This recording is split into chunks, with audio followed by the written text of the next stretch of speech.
Umabot na sa sukdulan ang galit ni Vegeta. Matapang na humakbang si Belmod, pinagtatawanan siya. Kung ganoon, mukhang nagsisimula na ang tunay na palabas. Akala ko magiging nakakasawa ang pagbura sa inyo, pero mukhang masisiyahan pa ako ng kaunti bago matapos ang lahat. Bago pa siya makapagpatuloy, pinutol siya ni Kitela.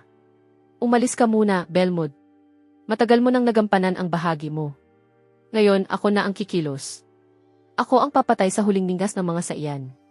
Sumagot si Belmod. Huwag mong kalimutan. Kapag nabigo ka, walang awa ang ipapakita ng Farao sa'yo. Pero hindi sumagot si Kitela. Patuloy lang siyang naglakad pasulong, puno ng ganap na kumpiyansa. Sa sandaling iyon, nagsimulang magtipon ang enerhiya sa likod niya, umiikot sa kanyang mga daliri.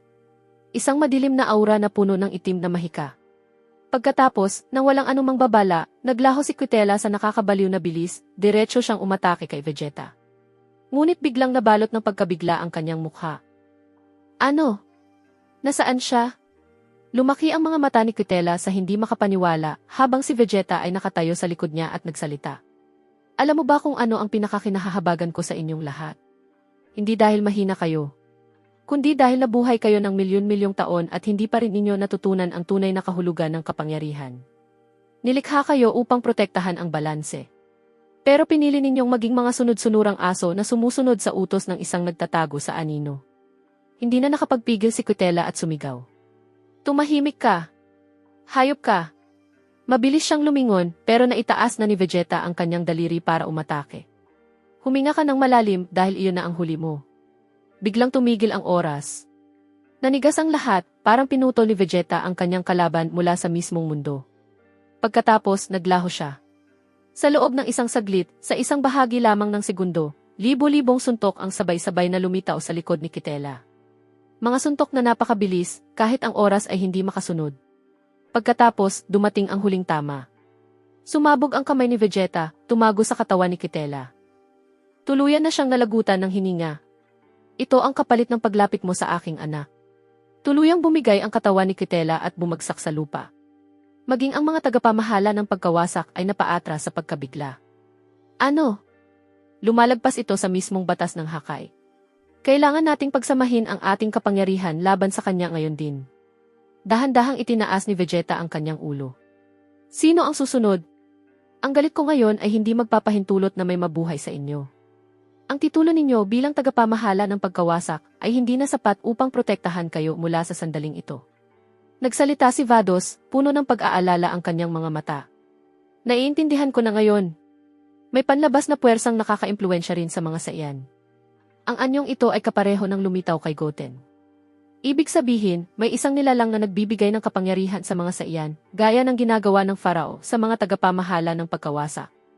At marahil si Goku ay hinila rin patungo sa nilalang na iyon, katulad ng ginawa ng Farao kay Champa. Nanghihinang sinabi ng isa pa.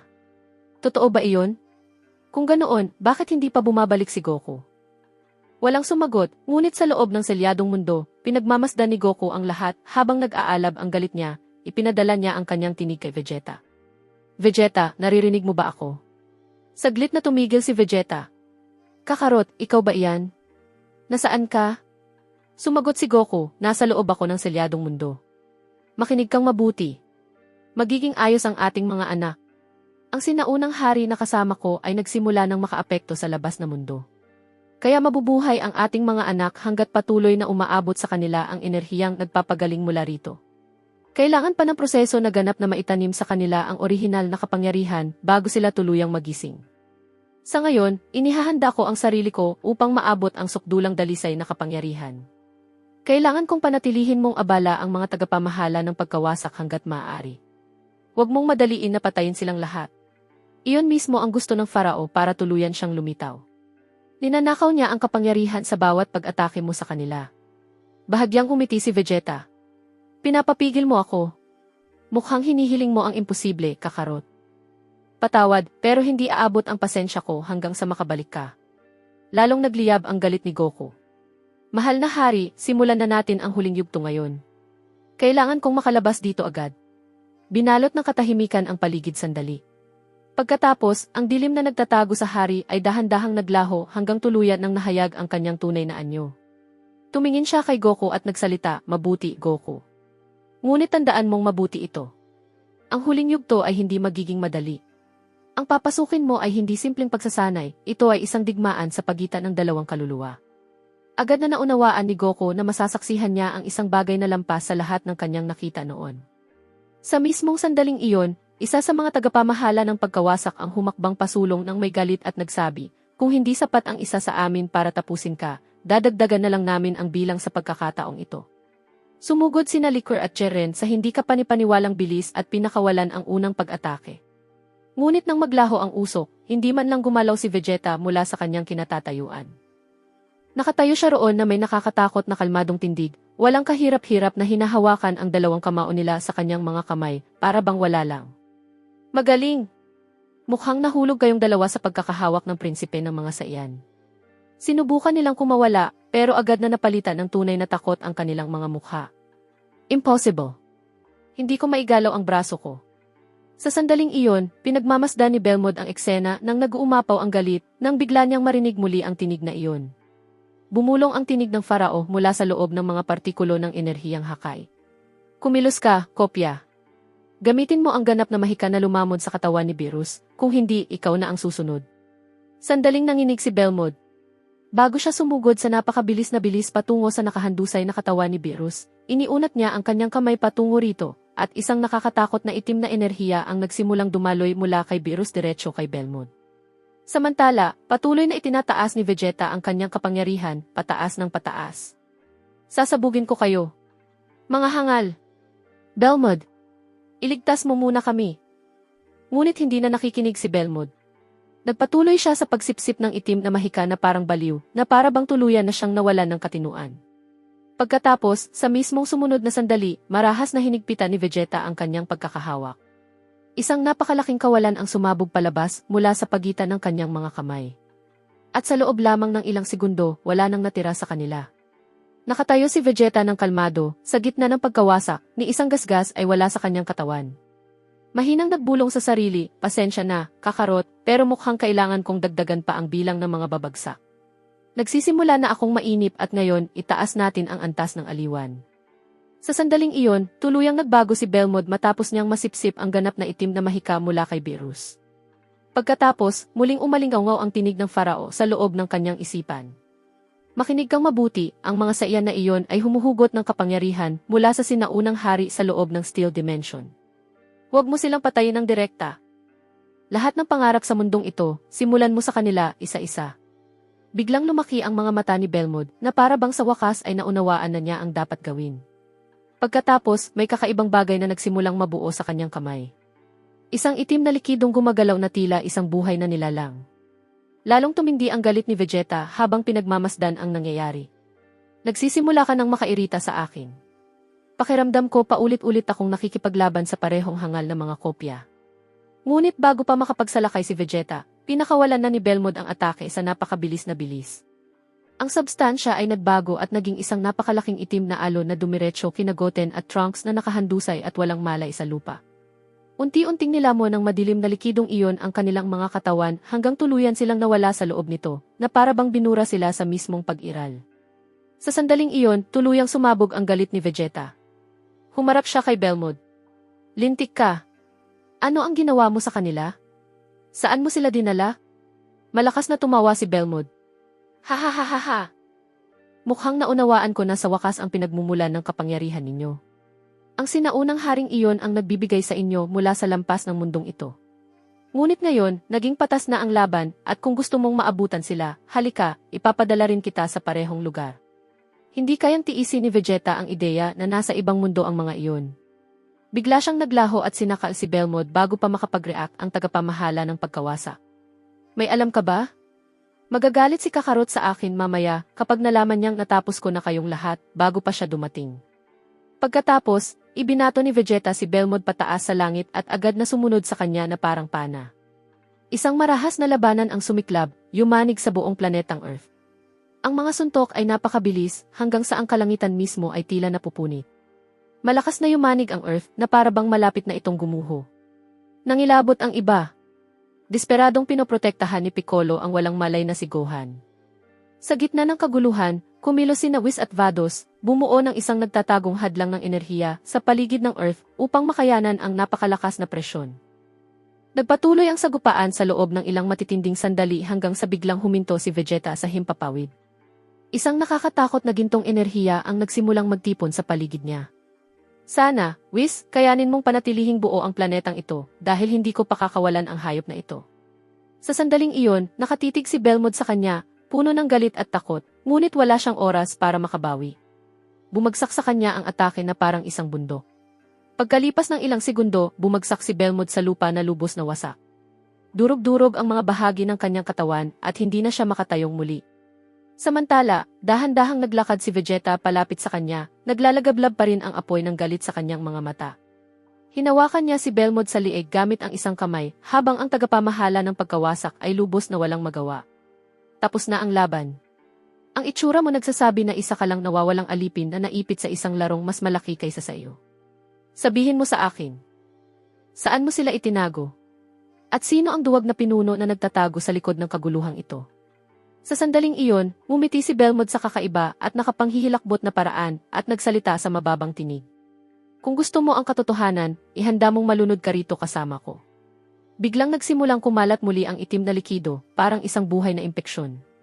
Bumalot ito sa katawan ni Belmod bago kumalat papunta kay Vegeta na parang nakahahawang sumpa. Unti-unting gumapang ang substansya sa katawan ni Vegeta, ngunit hindi malinaw kung ano ang dapat niyang gawin. Habang malapit nang maglaho si Belmod kasama siya, sinabi niya, nakikita ko ang takot sa mukha mo, Vegeta. Huwag kang mag-alala, isa ka lamang panauhin sa aking latian ngayon. Umiti si Vegeta kahit mukha na lang niya ang natitira bago tuluyang maglaho. Ngunit mapanuyang sinabi niya, iniisip mong nilunod mo ako. Hindi, ikinulong mo lang ang sarili mo sa pintuan ng impyerno, kasama akong nakasama mo. Tingnan natin kung ano ang kaya mong gawin. Pagkatapos, sabay silang naglaho. Agad na kumalat ang mga tanong sa iba. Ano ang nangyari? Saan sila napunta? Humakbang si Whis pasulong. Ang itim na mahika ay umabot na sa antas ng pagbaluktot ng dimensyon at paglipat. Hindi na lang sa Earth nakakulong ang laban na ito. Naging isang pag-iral na lumalamon sa lahat, kahit sa mga lugar na hindi na maramdaman ng mga anghel ang kanilang kapangyarihan. Sa mismong sandaling iyon, sa loob ng selyadong dimensyon, nagpatuloy ang pagsasanay. Muling umatake si Goku, ngunit madaling hinarang iyon ng hari. Pagkatapos, biglang huminto si Goku sa kalagitnaan ng pagsasanay.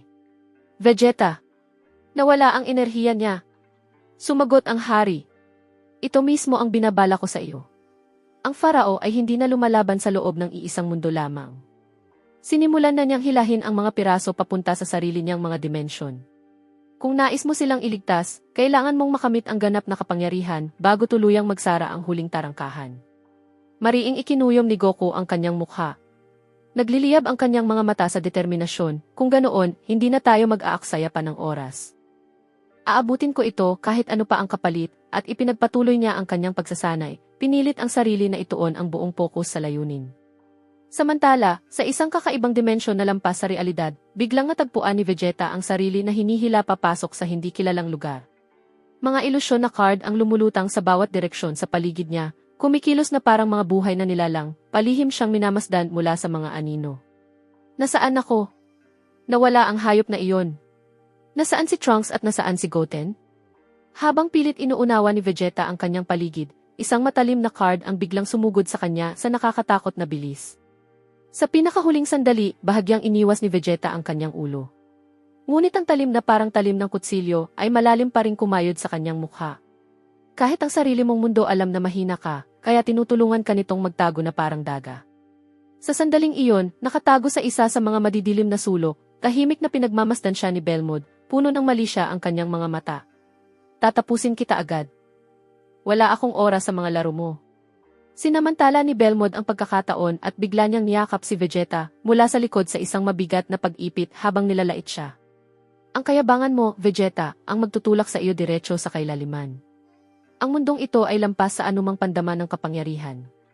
Gaano ka man kalakas, ililibing ka rito at walang makakahanap kahit sa iyong labi. Ngunit biglang natawa si Vegeta. Isang tagapamahala ng pagkawasak na kailangan pa ng buong mundo para pigilan ako. Lalong nagiging kahabag-habag ka habang tumatagal ang buhay mo. Kung ito na ang pinakamahusay mo, ipakita mo na ngayon. Umiti si Belmod ng mapanlinlang bago manipulahin ang isa sa mga matatalim na enerhiyang nakakalat sa dimensyong iyon. Sumugod iyon at tila direkta itong papunta kay Vegeta. Ngunit sa pinakahuling sandali, sumiklab ang kapahamakan. Ang atake ay bumalik at dumiretso sa sariling ulo ni Belmod. Agad na nakaiwas si Vegeta. Bumagsak ang katawan ni Belmod habang hinawakan ni Vegeta ang kanyang ulo. Kahit ang sarili mong Latian, hindi ka nailigtas mula sa sarili mong katangahan. Ngunit sa kabila nito, biglang tinamaan si Vegeta ng isang mapaminsalang suntok mula sa hindi kilalang direksyon. Malakas siyang nayanig bago napahinto at nakita niyang muli si Belmod na nakatayo sa harap niya, ganap na walang pinsala. Ano? Paano ito nangyari? Pagkatapos, ibinaling ni Vegeta ang kanyang paningin at nakita ang mas marami pang kopya ni Belmod na patuloy na lumilitaw mula mismo sa kawalan. Ngumisi si Belmod habang ang kanyang tawa ay umalinggaw sa buong dimensyon. Napakalungkot nito, Vegeta. Hindi ka nakikipaglaban sa iisang nilalang dito. Nakikipaglaban ka sa isang buong mundong puno ng misteryo at mahika. Sa lugar na ito, kahit ang katotohanan ay nagiging kasinungalingan. Bigla, sabay-sabay na sumugod ang lahat ng kopya papunta sa kanya. Ang mga atake ay dumating mula sa lahat ng direksyon ng sabay-sabay. Sunod-sunod na hampas, matatalim na hiwa ng enerhiya, mabibigat na tama na hindi man lang nagbigay sa kanya ng pagkakataong makakita ng malinaw. Nagsimulang tumanggap si Vegeta ng sunod-sunod na pinsala. Halos hindi na siya makasabay o makaresponde habang bumubuhos ang mga atake mula sa bawat direksyon ng sabay-sabay. Sa huli, bumagsak siya sa kanyang mga tuhod, hingal na hingal, habang ang mapanuyang tawa ni Belmod ay umalingaw sa madilim na dimensyon. Ano na, prinsipe ng mga saiyan? Akala ko magiging mas kapanapanabik ito. Alam mo ba kung ano ang mangyayari sa iyo ngayon? Buburahin ng lugar na ito ang iyong pag-iral, pati ang mismong lahi mo. Hindi mag-iiwan ng kahit isa sa inyo ang mahika ko. Pagkatapos, walang awa, isang malakas na sipa ang ibinigay ni Belmod diretso sa mukha ni Vegeta. Sumabog ang dugo sa hangin habang tuluyang nawala ng balanse ang katawan ni Vegeta. Bumagsak siya sa kailaliman ng kakaibang itim na likido. Hindi iyon simpleng lasyan, kundi isang bagay na dahan-dahang lumalamon sa kaluluwa mismo at biglang may isang malayong tinig na umabot sa kanya. Vegeta! Vegeta! Gumising ka! Nahihirapan niyang igalaw ang kanyang mga mata habang unti-unting bumabalik ang kanyang malabong kamalayan. Kakarot! Ikaw ba yan? Bakit mo ako tinatawag ngayon? Hindi pa ako tapos. Ako ang bahala rito. Huwag kang makialam. Sumagot si Goku, makinig ka ng mabuti, Vegeta. Ibinuhos ko ang lahat para lang maabot ka. Kaunti na lang ang oras ko. Nasa loob ka na ng mismong mahika ng Farao. Ang lachian na iyon ay lampas sa kasalukuyan mong kakayahan. At habang sinusubukan mong labanan ito sa karaniwang paraan, lalo ka nitong nilalamon. Itigil mo ang pagpigil sa purong kapangyarihan sa loob mo. Pakawalan mo ito ng buo, hayaan mong sumabog sa buong lugar na ito. Pero bago ang lahat, ilabas mo muna ang mga kaluluwa natin dyan agad. Unti-unti silang pinapatay ng dimensyong ito. Biglang lumaki ang mga mata ni Vegeta. Sa matinding pagsisikap, dahan-dahan niyang itinaas ang ulo niya at nakita sina Goten at Trunks sa harap niya, ngunit lalo silang lumulubog sa itim na likido. At sa mismong sandaling iyon, muling lumitaw si Belmod sa likod ni Vegeta.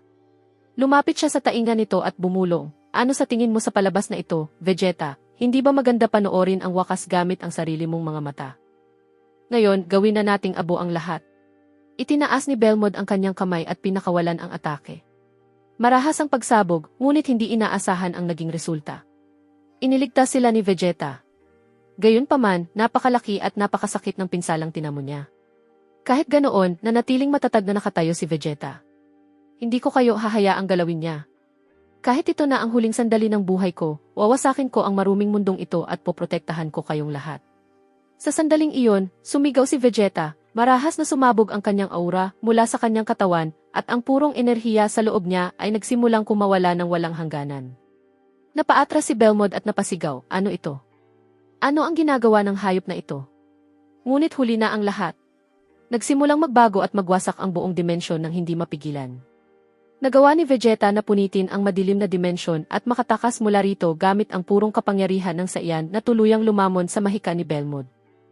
Samantala, sa kabilang dimensyon, narating na ni Goku ang huling yugto ng ritual ng isang maalamat na transformasyon.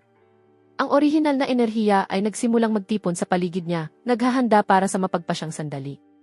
Sa mismong sandaling iyon, iminulat ng hari ang kanyang mga mata at nagsalita, Goku, ang maririnig mo ngayon ay hindi kailanman dapat sinabi bago ang sandaling ito. Nayanig si Goku, ngunit nanatili siyang nakatuon. Dati kong pinanatili ang balanse kasama ang Farao, ngunit nilabag niya ang mga batas at hinangad na dominahin ang lahat ng universo. Nilabanan ko siya, at bilang resulta, pareho kaming nasilyuhan sa ilalim ng iisang batas dahil sa kanya. Mayroon lamang dalawang kondisyon na kayang makabasag sa selyo. Maaaring siya mismo ang magpalaya nito gamit ang kanyang mahika, o tatlong sa iyan ang makamit ang Ultra Instinct upang ako ay mapalaya. At ngayon, natupad na sa wakas ang kondisyong iyon. Agad na nagtanong si Goku, at ano ang kinalaman ni Beerus sa lahat ng ito? Si Beerus ay nagmula sa sinaunang dugo na konektado sa Farao. Nagsimula ang problema ng si Beerus at ang mga tagapamahala ng pagkawasak ay nagsimulang makaramdam ng simpatya sa mga mortal na nilalang. Ang Farao ay nakaugnay sa selyong inilagay sa akin. Kapag nakatakas siya, makakatakas din ako. Kaya determinado siyang panatilihing malupit ang mga tagapamahala ng pagkawasak sa loob ng milyong taon matapos niyang mabigong patayin ako noong sinaunang panahon. Nalilitong nagsalita si Goku, milyong taon, pero sino ka ba talaga? Sumagot ang hari na may bahagyang ngiti, ako si Yamushi, ang unang sa iyan, ang unang hari ng Kai. Pinili kita dahil ikaw lamang ang lumalaban ng hindi nagiging kasangkapan. Sapat na ang haba ng aking buhay, at naniniwala akong ang aking paglisan ay magdadala na sa akin ng kapayapaan, matapos kong ipagkatiwala sa iyo ang lahat. Lubos na nabigla si Goku, hindi, ayokong iligtas ang mundo kung ang kapalit ay ang pag-iral mo. At iyon mismo ang dahilan kung bakit kita pinagkakatiwalaan, dahil pinahahalagahan mo ang buhay higit sa kapangyarihan. Magpakatatag ka, Goku, at ituon mo ang pansin sa kinabukasan ng mga mahal mo. Tungkol sa akin, mananatili ako sa iyong tabi magpakailanman. Habang napupuno ng luha ang mga mata ni Goku, isang dalisay at maningning na liwanag ang sumabog mula sa katawan ng hari at tahimik na dumaloy papunta kay Goku, nilamon ang buong espasyo. Sa sandaling iyon, ang katawan ng hari ay dahan-dahang nagsimulang maglaho, na para bang nagiging isang alinggaw na lamang ng sinaunang alaala. Kasabay nito, nagsimulang magliwanag ang katawan ni Goku sa isang bago at hindi maipaliwanag na kapangyarihan, isang kapangyarihang hindi nabibilang sa anumang nakaraang panahon, kundi sa panahong umiiral bago pa magsimula ang lahat. Sa labas na mundo, tuluyan ng bumagsak si Belmod. Ang kanyang enerhiya ay umabot sa wala, ngunit napakalaki ng naging kapalit. Si Vegeta mismo ay tuluyan ding bumagsak matapos bayaran ang sukdulang halaga upang mailigtas ang mga bata. Sa matinding hirap, itinaas niya ang kanyang ulo at nagsalita, huwag ninyong linlangin ang sarili ninyo na malapit na ang katapusan. Ang dugo ng mga sa iyan ay hinding-hindi mawawasak. Magpapatuloy itong umiral kahit gaano ninyo piliting burahin. Hindi lang ito ang aking dangal. Ito ang dangal ng bawat sa iyan na lumaban sa buong kasaysayan. Hindi kami nawawala. Pagkatapos, itinaas niya ang kanyang tingin sa langit, na para bang may nararamdaman siyang presensya mula sa malayo, at sinabi, at babalik si Kakarot. At kapag bumalik siya, hindi niya kayo bibigyan kahit ng pagkakataong maalala ang araw na ito. Pagkaraan, lumuwag ang kanyang mga kalamnan at tuluyan siyang bumagsak na walang malay sa tabi ng mga bata na hindi pa rin lubos na naunawaan ang nangyari. Tahimik na nagmasid ang mga tagapamahala ng pagkawasak, ngunit nilamon sila ng galit. Isa sa kanila ay malamig na nanlait, Kakarot, ang pangalang pinanghahawakan mo na para bang iyon na ang huling kaligtasan mo. Hayaan mong bumalik siya kung kaya niya. Sa oras na iyon, matutuklasan niyang wala nang natitira para ipaglaban. Pagkatapos, nagsimula silang mag-ipon ng kanilang enerhiya. Ang kosmikong presyon ay umangat sa napakadelikadong antas, na kahit ang hangin mismo ay tila tumigil. Sa sandaling iyon, may isa sa kanila ang desperadong sumigaw, nasaan na si Goku ngayon? Nasaan siya kapag kailangan natin siya? Sigaw ni Caulifla. May gawin kayo. Hindi pwedeng dito na tayo magwakas. Ngunit nanatiling nakatayo si Navados at Whis nang hindi nakikialam. Bagaman halata ang tensyon sa kanilang mga mukha, kalmadong nagsalita si Whis. Ang pakikialam namin ngayon ay maaaring mas makasira sa balanse kaysa makatulong. Ngunit sigurado akong hindi ito magtatapos ng ganito kasimple. May susi na lilitaw sa tamang oras, mula sa wastong landas, na magdadala sa wakas na higit pa sa inaasahan natin. Habang papalapit ang sandali ng ganap na paglipol, nag-ipon sila ng sapat na enerhiya, at sumigaw ang isa sa kanila, ngayon, Farao, saksihan mo na natupad namin ang misyon. Pagkatapos, pinakawalan nila ang atake, ngunit biglang may isang gintong liwanag ang bumagsak sa kanila na parang kulog, sumabog sa lakas na yumanig sa lupa at langit ng sabay. Bahagyang itinapon pababa ang mga tagapamahala ng pagkawasak. Hindi iyon simpleng atake, isa iyong pahayag ng bagong presensya. Lahat ay napaangat ang ulo sa gulat. hindi na katulad ng dati ang kalangitan.